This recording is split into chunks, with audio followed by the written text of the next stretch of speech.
ng ano ng water district. Bayad mo na? Oo. Ayaw lang siya. Ha? Ayaw siya. Ayaw kay maputulan ta, mahirap na.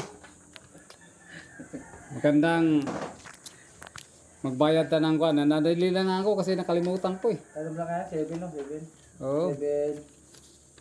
6 ka ba? 6? Oh, 7-6. Codes? Oo. Edwin? Mahirap na maputulan to, big. Mahirap ang pagbalik.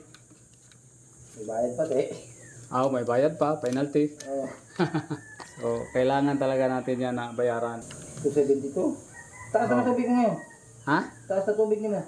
Okay na dyan yung mga anak ng misis ko. Oo. Oo nga pala. Sabi niya nga pala. Lalaki daw tubig niya ngayon. Lalaki ang tubig ko eh.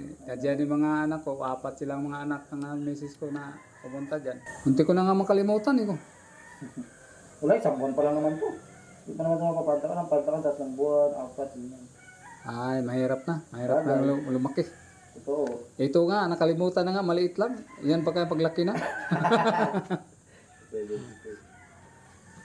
7. Mahirap magkabol. Oo Kahit konti-konti lang to. Pero kung abutan ng buwan to, ay mahirap na sa bulsa. Oo. Yung iba nga, tinan mo ngayon. Hindi na makabayad. Hindi na, mahirap na sa bulsa yan. Okay lang kung mga big timer tayo negosyante. Talaga. Yung tulad niya, ngayon, may umabot na 800 ang utang. Hindi na makabayad eh. Ayun, napadlakan lahat.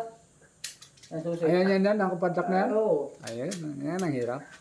Tapos ngayon, Kailangan din natin antay na aabot tayo dyan. oo.